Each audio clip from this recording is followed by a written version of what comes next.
Welcome to this year's 2021 Small Business Seminar. I'm Eric Barnes, CEO of the Daily Memphian. Thanks for joining us online. We had certainly hoped and we had planned to be in person for this event, but given the increases in coronavirus cases because of the Delta variant, we decided that the virtual format was best.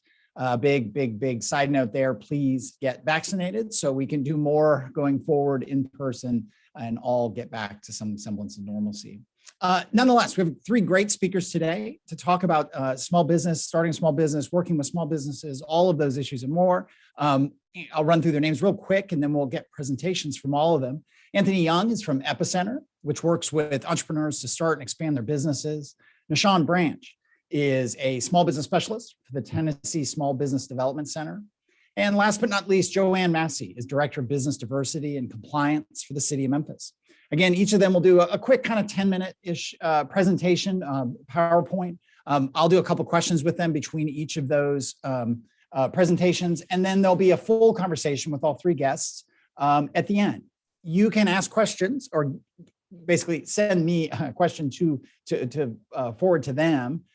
You do that by going to YouTube. So if you're watching on YouTube, there's a little comment section either below or to the right of the video. If you're watching on the Daily Memphian site or some other means, if you click on the YouTube logo there, it'll take you over to where YouTube is, and you can comment there. Again, we thank you for being here. We'll get started in just a minute. First, I do have a couple of sponsors today. We'll just have a quick message from our first sponsor. That's Triumph Bank. Triumph represents a team of individuals who come together every single day to put the customer's needs first. We are a community bank, and I think community banks are important. Decisions are all made locally by people that are interested in our community. They're invested in our community. Triumph represents building relationships. To me, Triumph means success. Doing the right thing for the customer. It's one-on-one and it's personal. You're not just an account number to us. You're part of our family here too. And again, thanks very much to our sponsor, Triumph Bank. We appreciate that very much. And I should also say we have other seminars coming up this year. We hope to be in person. One is a Developing Memphis seminar in October. Another is a commercial real estate review in late November, December. More to come on that. But for now, Anthony Young from Epicenter, thank you for being here. We'll let you get spotlighted here and bring up your presentation. Thanks. Special thanks to Daily Memphian for the invitation. I'm really excited about this panel with such esteemed guests, Director Massey and Dr. Branch. Looking forward to seeing what you have to say, and thankful to all the participants who are joining us. So I'm going to use our favorite term here. I'm going to share my screen. Okay.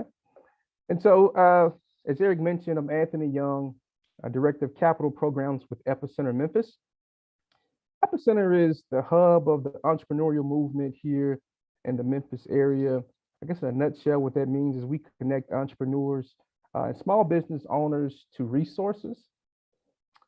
Those resources could look kind of like this, connecting small business owners to talent, which could be our executives in residence and kind of scaling up the talent pool. It could look like connecting entrepreneurs and small business owners to ideas with our year-round programming, including things such as our patents to product and increasing Black tech founders, connecting entrepreneurs to customers through our B2B opportunities work, connecting entrepreneurs and small business owners to capital, which is the field that I play in, and I'll kind of go into that here in a moment, and also working with programs such as the 800 Initiative and other great things around the city. We do this work with a host of great partners, two of which are joined here today with the TSBC, as well as the Office of Business Diversity and Compliance. Here's a glance at all of the partners that we work with to get this great mission accomplished. They're listed on our website, so I will not go down this absorbent list, but feel free to go to epicentermemphis.org and see all of the great partners that we work with. So here's some of the things that we've done since 2015, helped to raise $26 million directly for entrepreneurs. We've been able to galvanize $3.5 million from angel investors to help out with early stage companies here in Memphis. From our own fund, we've been able to deploy over $350,000 directly to companies. We've had close to 1,000 entrepreneurs engaged, worked with 50 partners, and 600 of those entrepreneurs have been entrepreneurs of color. Here's a breakdown of the companies and small business owners that we've worked with. So as you can see, our work really reflects the city of Memphis. So about 60% of our portfolio looks very similar to Memphis, with Black entrepreneurs and so forth and so on there. We do that work largely through some of the programs that we run. As I mentioned, Co-Starters. Co-Starters is a program that we run here at Epicenter that takes a small business owner and entrepreneur from the ideation stage, the business planning stage. We've expanded that work to run it in communities. So right now we're running Co-Starters in Fraser right now, along with Fraser CDC and the Rise Foundation. 0 to 510 is a growth accelerator that focuses on innovation-based companies and getting them to the 510. We've had the Good Food Series, which is a food accelerator. So really helping our food-based entrepreneurs to scale up their work. Again, we're working in Fraser. And then the rest is some kind of capital stuff that I'll cover here in a moment. So as you can see, this is the typical financing continuum. This is where, in a perfect world, a small business owner or an entrepreneur would get access to capital. It starts with owner's equity. So what that means is the owner puts their own money up. That could be from a 401k, it could be from a savings account, number of things. The next stage is being able to access funds from their social network, their family and their friends. Next is home equity and credit cards. Well, if we just stop right there for a minute, as we can see, I mean, while this is the typical financing continuum, it kind of excludes a lot of entrepreneurs. You may not have enough money in your savings account to launch a business. You may be like me, and you may not have access to family and friends that could write you a check for $25,000 and not need it back. You may not own a home, and you may not have access to credit cards. And so that's why the work that those of us that are on the panel today, the work that we do is so important.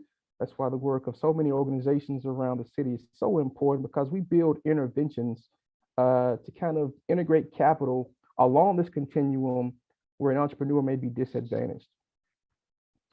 So and I'll kind of get through covering here. We've got angel investment coming in. Later stage, we're looking at banks, and we're looking at some public dollars there. So I'll cover some of the terminology that we hear frequently. I just kind of want to break them down. So there are a number of different types of entrepreneurial capital. We hear debt capital, equity capital, non-dilutive, and there's really not a great definition of what those things mean. So when we're talking about debt capital, we're talking about money that has to be repaid at a specific date. It can look like a term loan. It can look like a line of credit. It could look like a credit card. And so a credit card is basically a line of credit that's attached to a piece of plastic. We have to be very careful with those. Equity capital. So we're talking about exchanging ownership in my company for cash now. And typically that looks like funds from an angel investor who's basically a private, affluent individual who may take a mentorship role with the company, or a venture capital firm. This is your more institutional investment, and we have a number of those around the city. Our partner, Anova, is an early stage venture capital firm. Then we get the term non-dilutive. So non-dilutive financing is basically how your uncle or your grandma would give you money. It is not intended to be paid back. And so non-dilutive financing could look like grants. It could look like tax credits and a number of other things. Recording in progress. But the non-dilutive financing is not intended to be paid back. You can get the term capital stack. It's one of my favorite terms. It reminds me of a of a sandwich, right? You stack your capital up. But basically, that is the legal way in which funds are placed in a company's capital raise. So here's some of the capital resources that I think are very important. On the left-hand side, we see CDFIs. CDFI stands for Community Development Financial Institution. We have a number of them in the city. And I think one of the benefits of starting your company in Memphis is that we've got access to these great CDFIs, from Pathway to Communities Unlimited. We have Lift Fund that operates. River City Capital is really one of our only homegrown loan fund CDFIs. Hope, Tri-State Bank, Orion. If you're in the housing space, United Housing has a great program that's called the Rental Preservation Loan. It's a really unique program. You may want to check that out. LISC is one of the largest CDFIs in the country. They recently opened up a branch here. And Grameen America makes microloans to women. And here in Memphis, they'll be doing their work around women of color with a microloan piece. So you may want to check those out. Beyond that, there are a number of economic development capital sources for you that could range from EDGE. The city has great loan funds, and they were very instrumental during the COVID relief with those funds. The state of Tennessee, Launch Tennessee, there are a number of them. And if you live in DeSoto County, there's an organization called the North Delta Planning and Development District.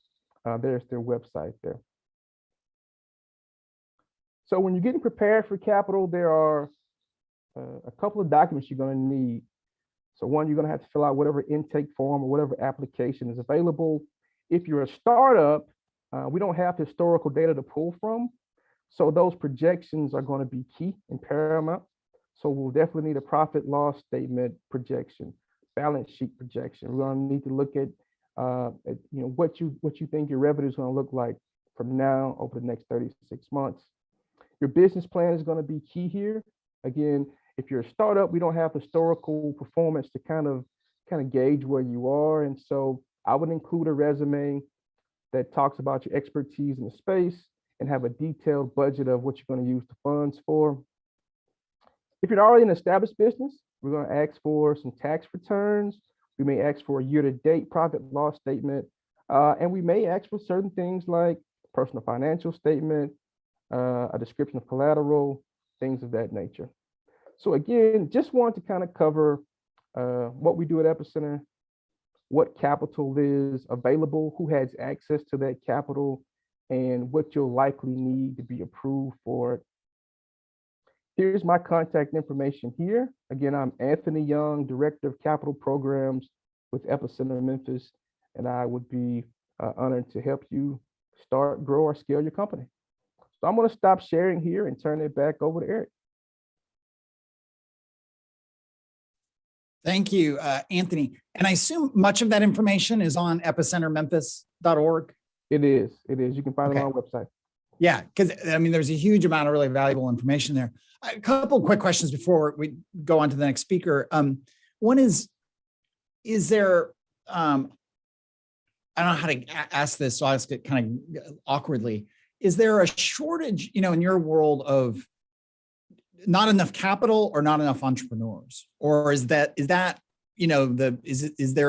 capital match to the number of entrepreneurs, or are you looking around saying, hey, we want to create more entrepreneurs because there's capital looking for a place to invest?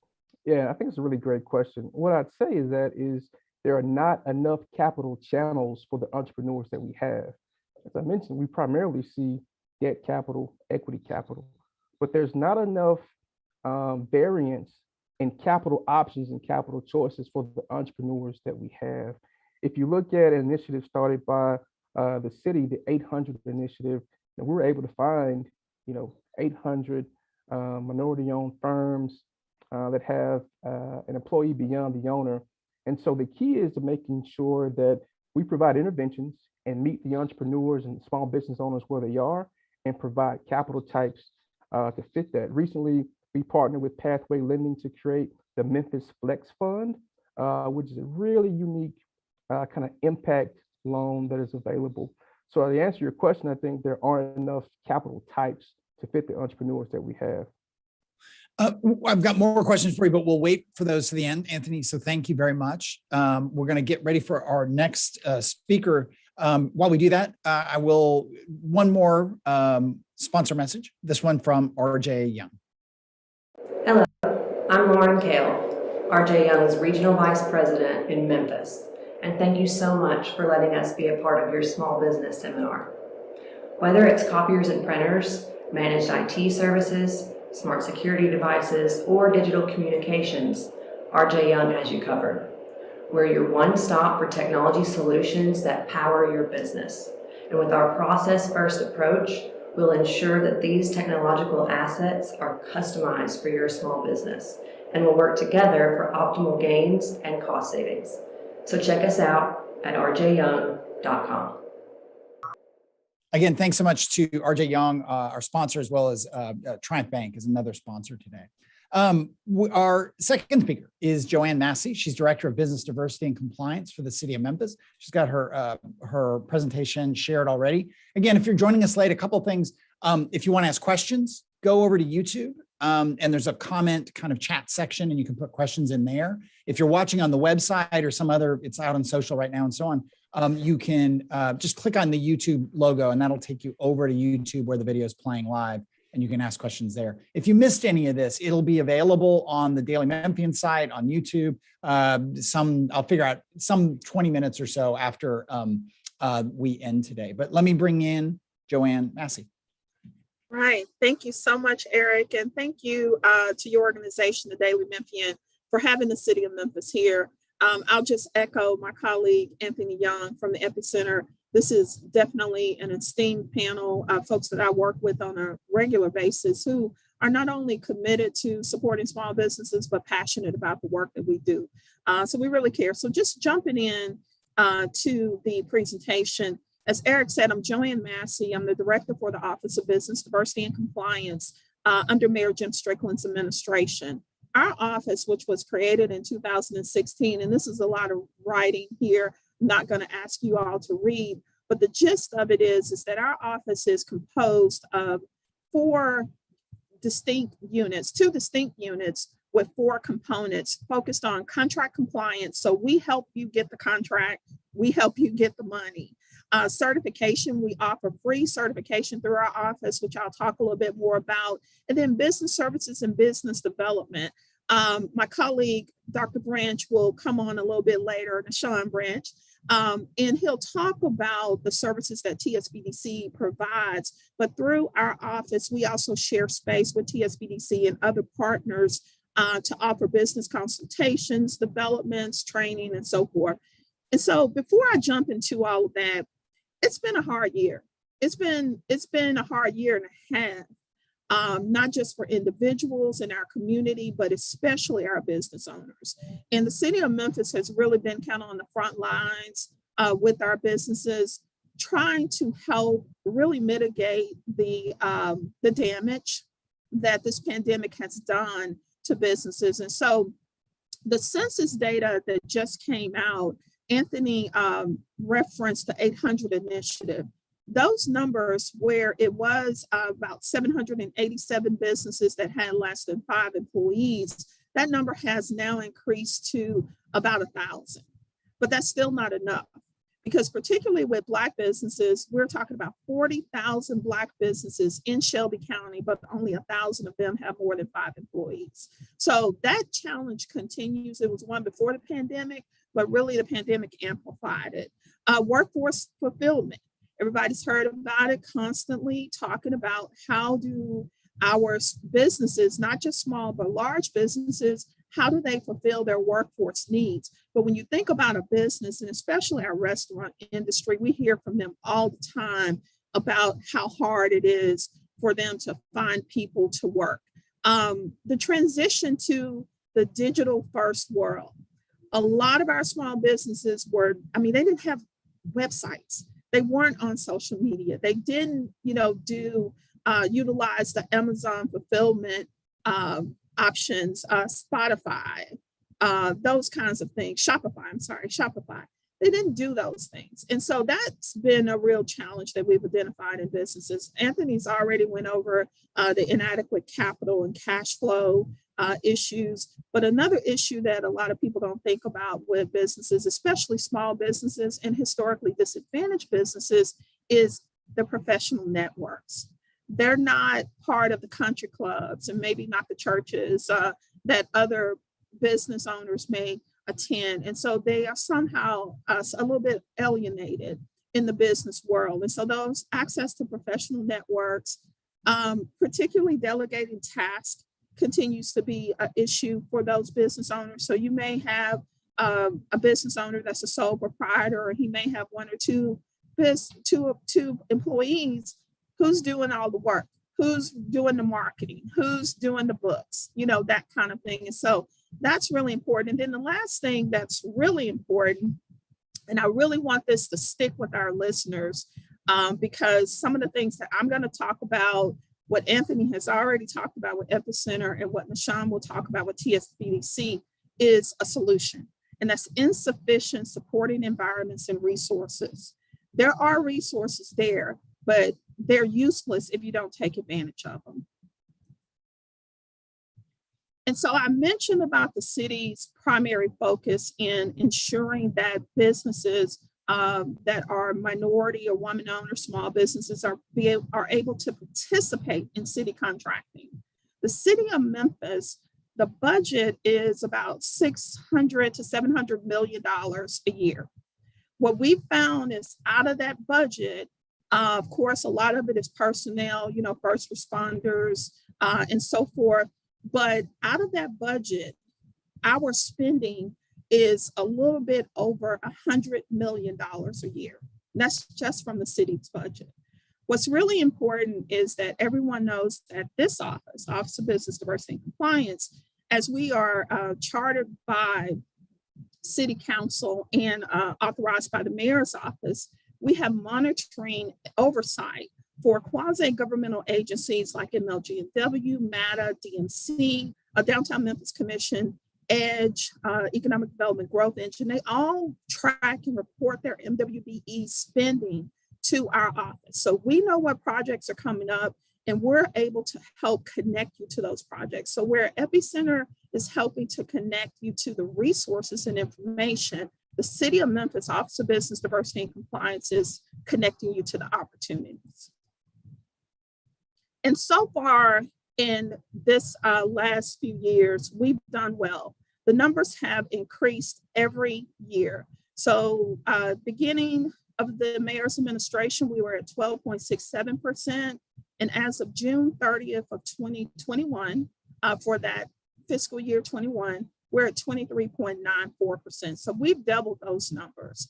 We've also, through our certification program, increased our directory from just 138 businesses when we started to 574, but we know there's many more. And so for those listeners that are here, I think that this is an opportunity. Again, I talked about those resources.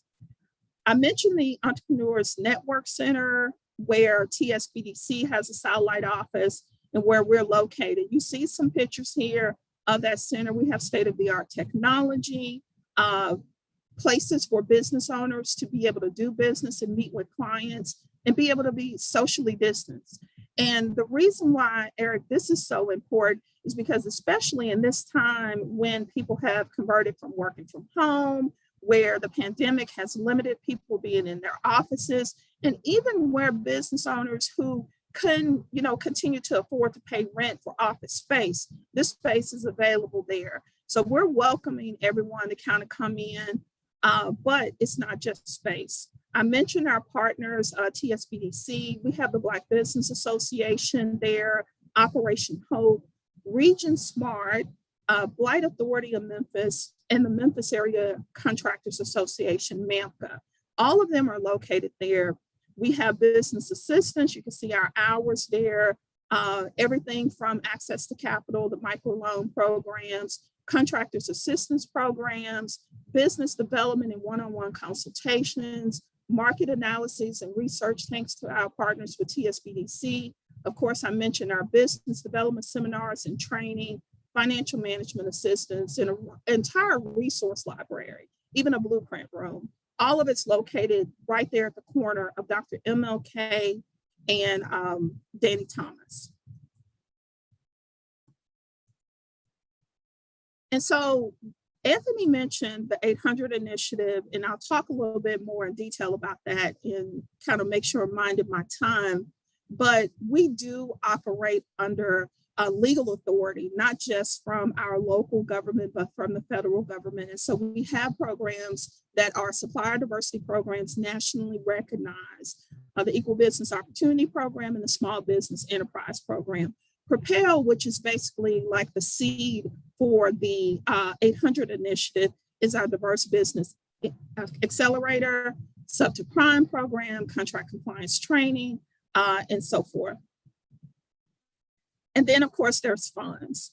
We do have and operate microloan funds. We have hundreds of thousands of dollars that we have available to actually loan to businesses through our emergency hardship loan fund, as well as our resiliency fund, which is funded by community development grants from HUD. So those CBDG funds are available. What's really great about getting a loan from our office, from a government agency, is the interest rate is really low. We're looking at about 4%. We have a loan administrator there to help. And then, of course, Anthony and his group. So right now, we're actually taking applications for our competitive bidders prep accelerator. When I mentioned that 1,000 businesses with less than 5 employees, what we also found is that 40% of the businesses, small businesses that do business with the city, they're subcontractors. They're not primes. And so this program, Competitive Bidders Prep Accelerator, helps a business go from being a subcontractor to being a prime, because certainly if you could be a subcontractor, you can work your way into being a prime. So applications are being taken now. You can check out our website, and those applications are being taken until September 30th. We also, in partnership with the Memphis Area Minority Contractors Association, offer limited residential contractor training. It's happening right now. The class is almost full, but we'll offer another class in the spring. We offer OSHA 10 training, 30 blueprint reading and estimating classes. The majority of this training, including that Competitive Bidders Prep Accelerator, is all free. You don't pay anything for it. That limited residential contractors training, there is a cost to it, and that's a cost that's paid to Chattanooga State University, who administers the program. But what you all need to know, and the reason why, going back to, from my first slide, these resources that are available to you are an avenue for you to help increase your revenue. When we're looking at where we are in this pandemic, and it doesn't look like we're going to come out before the spring, we have to make steps to help ourselves now. And so the city of Memphis is here to help you. We do quite a bit from our office in regards to outreach and community engagement. We continue to have a lot of virtual events. I mentioned about certification.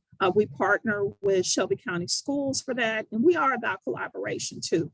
We truly believe that it's important to leverage. And so, Eric, I thank you and Daily Memphian for having us here, because we're able to leverage our attendance here. Really quickly, the 800 initiative, Anthony's already mentioned that, so I'm gonna just keep going. The in-house certification, which is available, again, it's free to those businesses that are located within Shelby County, but our program also covers the Memphis metropolitan statistical area. So you can be certified with our office. www.by901.net is the website to go for certification. Our tagline, I have to say it, love Memphis, by Memphis, support your neighbors. We can only come out of this together, and we have to work together. We also have a podcast. Just want to highlight that, take this opportunity. Listen in. Our last guest was Carolyn Hardy with Chisholm Hardy Investments. We have an annual symposium that forecasts the projects as I mentioned, those quasi-governmental agencies, including Shelby County government, and many, many others, including private organizations. We have that every year. It happens in the late spring around June. The last 2 years it's been virtual because of the pandemic, but be on the lookout for that. And then I think this is where I end. Here's our contact information. We'll also put it in the chat. I know that my team is here, so we'll put that information in the chat here. And that's it, Eric. That's great. You got a lot going on, Joanne. It's been a while since I've seen you. I've interviewed before on Behind the Headlines. You've added things to your list, so it's great. Well, thank you. A quick question, and you may have addressed this, but one thing that often comes up is when a big project in town, generally a construction project, an expansion or a new facility, and it gets a pilot or maybe it gets a DMC, Downtown Memphis Commission type incentive. There's often, or really at this point, I think essentially always some amount of minority women business requirement. Where do you all, if at all, fit in that mix? Because it's not a city project, but it maybe got EDGE money, Downtown Memphis money, et cetera. So Eric, if it's city funded, the Office of Business Diversity and Compliance has an obligation under our ordinance to monitor it and track it. So we work with all of those organizations on a consistent basis. I actually talked to Reed yesterday and Paul Young today about projects. So we continuously talk to them. My compliance team works with them to set the MWBE goal. What's really important is it is based on availability and capacity. That's why being certified with our office and being a part of that list is so important, because when you look at projects from EDGE, they require the companies that are counted to be certified with the city and or the county. And one more thing on that before we go to our to Nishan, I think often, and you can correct me if I'm wrong on this, but I think often people see that it's a big, $10 million construction project, and they sort of maybe look at it and say, well, I'm not a trade construction. But there's a lot that goes into those projects, right? I mean, there are all kinds of professional services. There can be marketing services. There can be community outreach. There can be legal. Am I right about that? That people shouldn't just view that as that 20 or 30% that is minority women-owned business. Could be all kinds of services that project will involve. Absolutely, Eric. It could be something as small as the paper towels that are used in the bathrooms. And, it's not a small thing because our friend Charles with Action Chemical, he has expanded his business from doing business with the city and the county just for things like that. So I encourage all the business owners to understand it's regardless of what your business is, or how small it is, there's opportunity in city government catering. Eric, a lot of businesses don't think about that. We get calls from foundations like the Grizzlies, Poplar Foundation. This has become not just a discussion anymore, but a culture change. And I'm so happy to be a part of it, where there is a prioritization of utilization of small businesses, minority and women-owned businesses. And we have to call it like it is when we're looking at our demographics in our community, Black-owned businesses. Yeah. Thank you. And we'll come back to Joanne as well as Anthony after our last speaker here in just a second. And we'll do a full Q&A with everyone. And again, you can ask, if you've got questions, you can ask them within the chat or the comment section within the YouTube feed. If you can't get over there, if you're watching on the site or somewhere else, you can actually just email me at barnes@dailymemphian.com. You're welcome to do that, and I will get that question to any of our guests. If you missed anything, the full video will be available on the website, on YouTube, and elsewhere, some 20 minutes or so after we finish up today. But last but not least, I want to bring in Dr. Nishan Branch. He's a small business specialist for the Tennessee Small Business Development Center. He's a partner, I think, with both the people who've already spoken. So we'll get same thing where Nishan's going to do a presentation here and PowerPoint, and we'll do some questions. And again, we'll bring all the speakers back for a Q&A.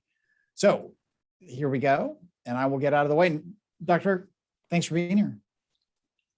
Eric, thank you so much for having me. I really appreciate you asking me to do this. And I just want to say I'm so excited when I'm on a panel with Mr. Young and Director Macy, because they share our same passion. We're partners. We work together.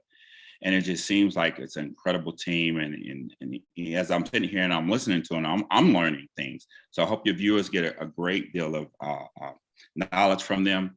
And so I wanted to make sure that we talk a little bit about the TSBDC. And you asked me, you said, Dr. Branch, you said, I want you to answer 3 things for me. You said, what is the current economic situation that's going on? You asked, hey, what are some of the resources that are available to our clients? And then finally, you said, give me some expert advice. I'm going to deliver that to you today, okay? All right, so let's get to it. Let's talk a little bit about the SBDC. So for 30 years now, Tennessee Small Business Development Network has been instrumental in empowering all of the small business owners, individuals, and ideas. And essentially what it is that we do is that we get you from your idea to actually implementing your business. That's the difference.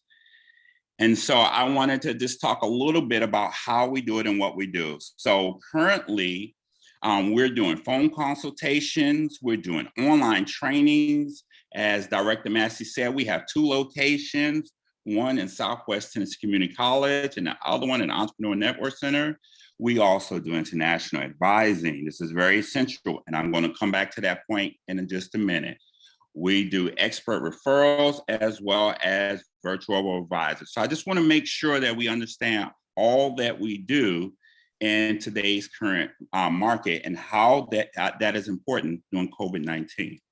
So here's one thing I want you to remember, all your viewers. All of our services are free. Here's some of the things we do: market research, business planning, of course, government contracting, exporting, as well as getting you loan ready. We're going to talk about that in just a minute. I want to make sure that we include our contact information. If you haven't already, go to www.tsbdc.org and go to the left-hand side and request free advising. It's 100% free. Or you can call us. We got 2 numbers, 901-385-5085 or 901-526-9300. So far, we have more than 100,000 businesses that have received assistance from us. Now, let's talk a little bit about the agenda. So here we go. Number 1, what's the current landscape? Number 2, what are some of these resources that are available? And finally, give you the 10-ton analysis of small business advice. So number 1, what is the current landscape? Well, we talked about this a little bit in the news. We all know right now, small businesses are suffering. Director Massey hit the nail right on the head. She was absolutely 100% correct when she stated that these businesses, some of them don't have online websites. Why is that important? Well, here's some of the industries that were affected. And if you are affected, one of the things we're going to advise is that you have to have some sort of online presence. Here's the second thing that you asked me for. You said, well, Dr. Branch, what are the resources that are available? Here's the most important slide that's going to revolutionize your business. Did you know we currently have several workbooks, including free business planning workbooks online that you can access 24/7, 7 days a week from any internet-connected device? In addition, did you know that we have several, over 50 right now, partner resources that are free or discounted? Here's why that is important. I can't tell you how many clients that I have that come to us and they overpay or they pay for something that you can get free. Currently, we are even giving free, a limited amount of free Shopify licenses to actually help you to get online. We're also undergirding those with training, and we conduct training every month. These are online and you can access them anytime you want. So finally, you said, what is the business advice? Well, we have a mantra. We say entrepreneur is a team sport. In anticipation of this meeting, I kind of did an informal survey, and I asked the business owner, what is the one thing that you need most of all? And they unanimously told me that they need expert advice. So that's what we're going to deliver. So here's the difference, or here's what we do. Not only do we do that one-on-one coaching in which we provide critical analysis of your business and financials, but we do webinars, we have workbooks, and we also have partner resources.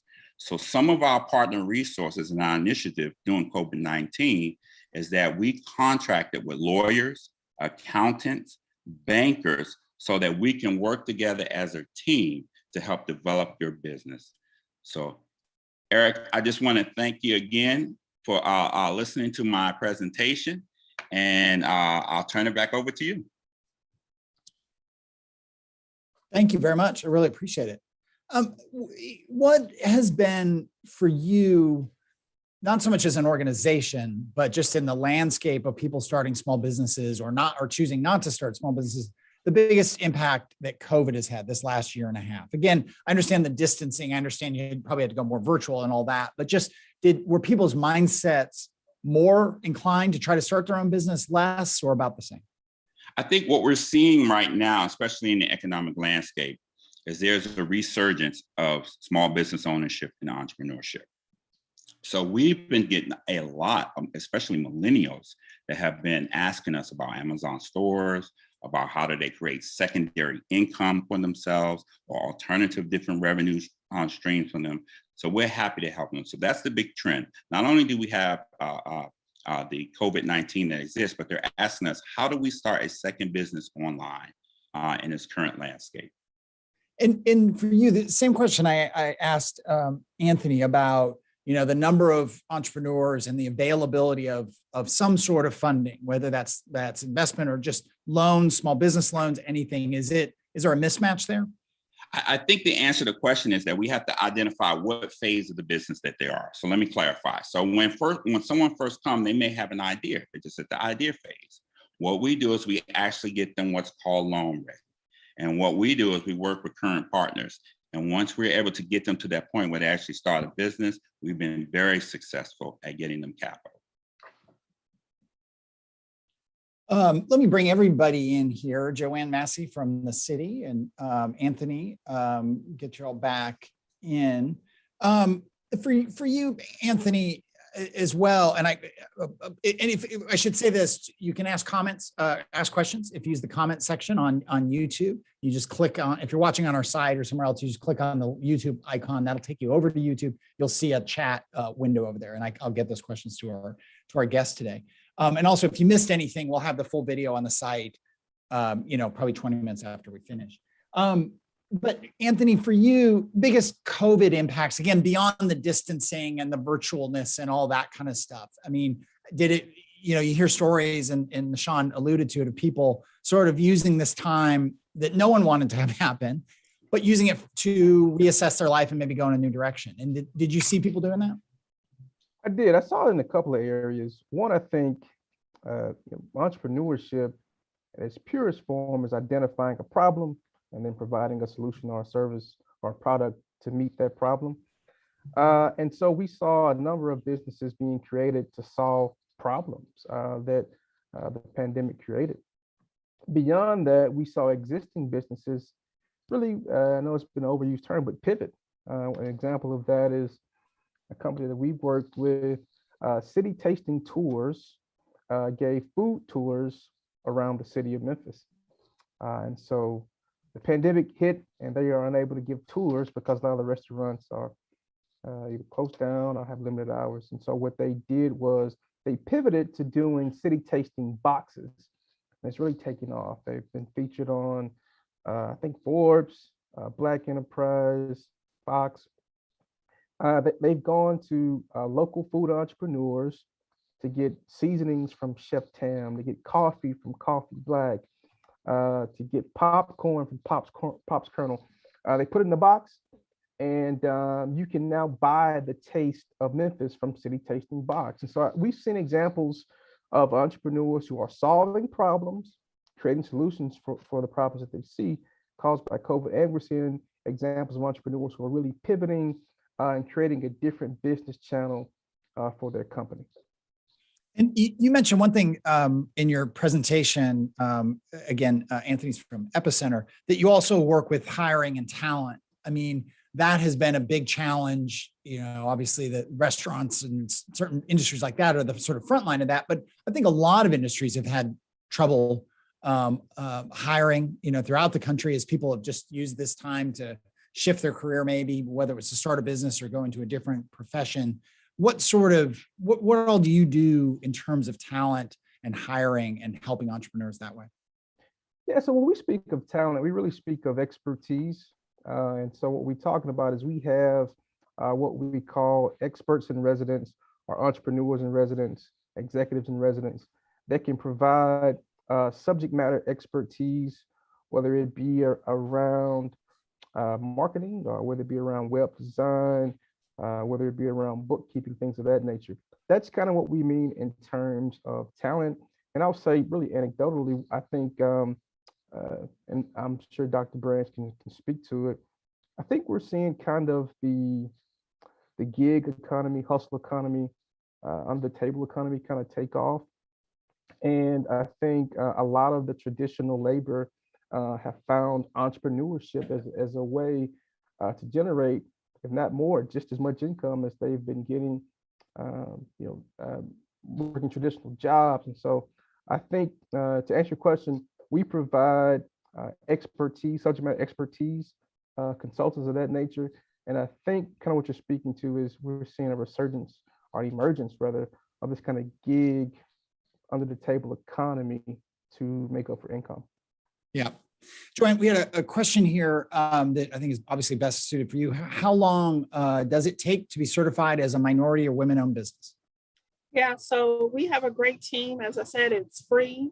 The application can be started online, and you can have certification from our office as quick as 48 hours, 7 days, depending on how much information we need to collect.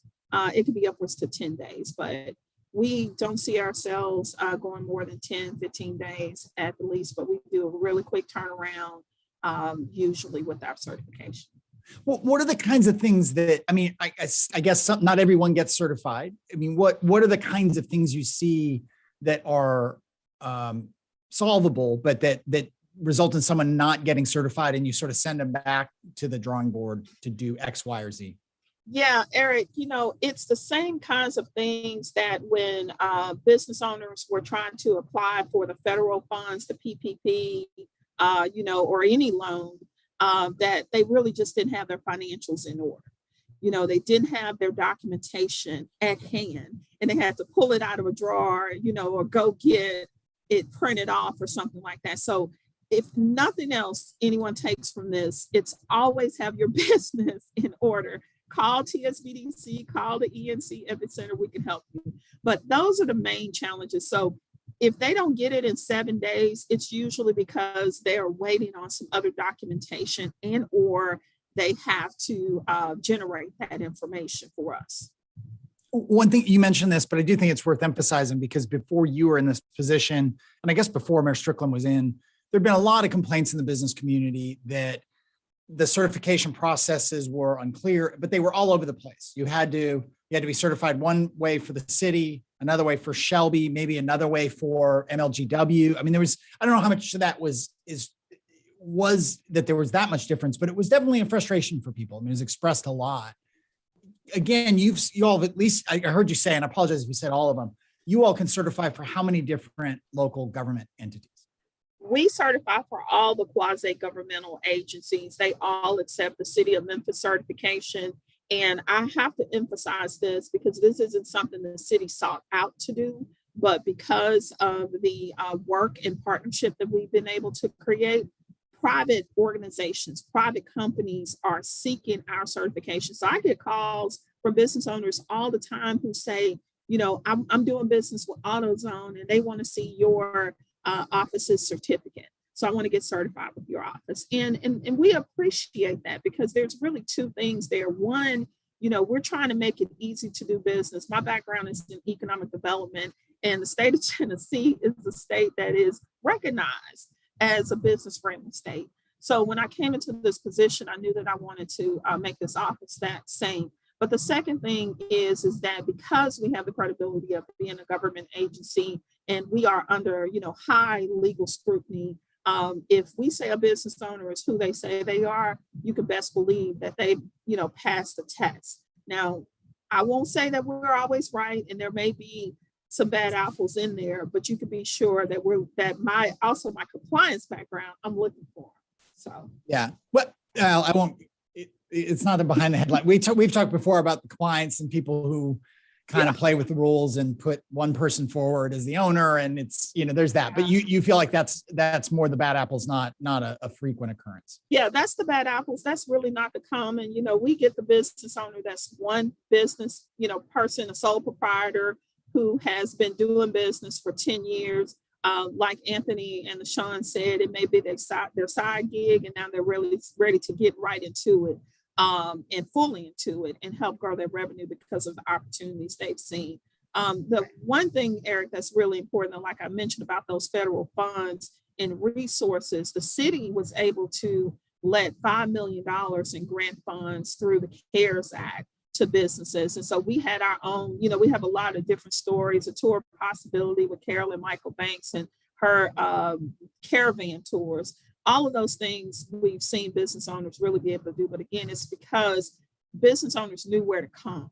And they knew that it wasn't just because you came only to the city, that doesn't mean that you were only going to get help from the city. You were going to get help from TSBDC, from the Epicenter, and all those other partners that I named, because we really work closely together. And I think that's the difference in this environment than it was, 5 years ago.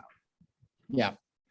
Nishan, another question from someone watching and listening. How are most small businesses structured in Tennessee? As a person who has just recently moved to Tennessee from out of state, I think you're the best person to ask this. Do they tend to be LLCs, S Corp, sole proprietor, et cetera? Yeah, so most of the businesses here are mom and pop businesses, small business, and they're structured as LLCs. Okay. And is that what you recommend? What are the advantages maybe in Tennessee? Yes and no. Here's the value of having expertise. So it depends on the situation. We can't have a blanketed approach. Each situation or each business, depending on their strategy, will determine which corporation it is. And so instead of giving a blanket one, I would invite them to come and talk to us, make a consultation, and then we can kind of assess it and give it an expert recommendation. Ask you a kind of goofy, simplistic question. Sure. If someone comes in to meet with you and they want to start a business, do you tell them, I'm going to make this easy? Do you tell them this is going to be the hardest thing you've ever done? Do you tell them something else entirely about the challenges of small businesses and getting started? So I'll tell you how I approach it. Okay. So I approach it as someone that has started several businesses before. And so the worst thing you want to do is crush your dream. You don't want to go there. However, we do want to give you all of the data and the information and then allow you to intelligently make the decision yourself.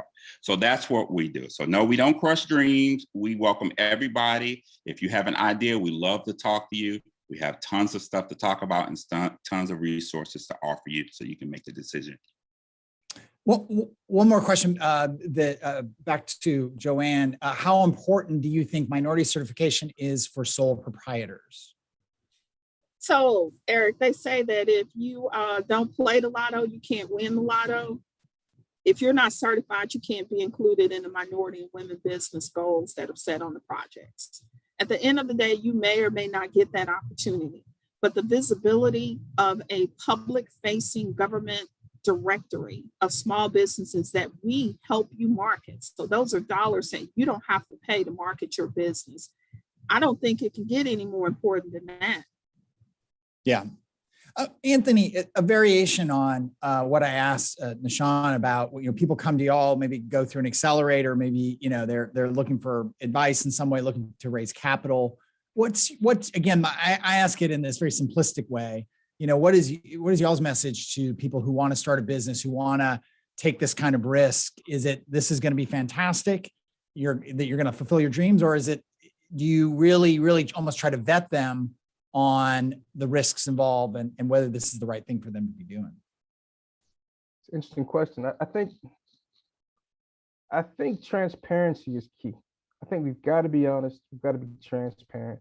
As Dr. Branch said, we don't want to crush anyone's dreams, but I think sometimes we kind of glorify entrepreneurship. We glorify small business ownership, and the truth of the matter is, this ain't for everybody.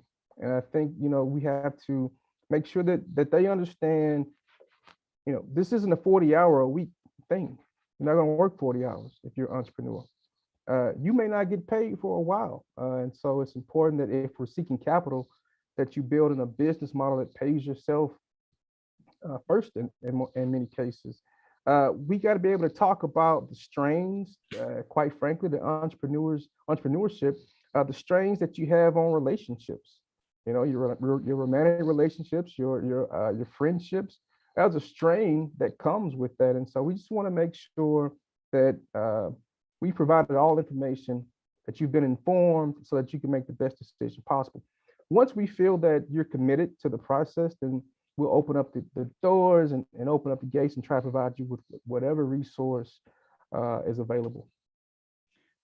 Anything I missed in questions for each other? Otherwise, as we kind of move towards wrapping this up. Okay. Again, thank you, all three of you, for being here. We really appreciate it. It was very informative. Thank you so much. And thank you all for joining us. Again, if you missed any of the video, it will be available on the website 20 minutes after this finishes. It will also be on YouTube and probably out on our social media. There'll be lots of ways for you to get it. Keep in mind, we have our Developing Memphis seminar, hopefully in person. If everyone gets their shot, we can all be in person. And one nice thing when we do it in person, free food and wine. Free food and wine, people. Free food and wine and beer and other drinks that aren't alcoholic.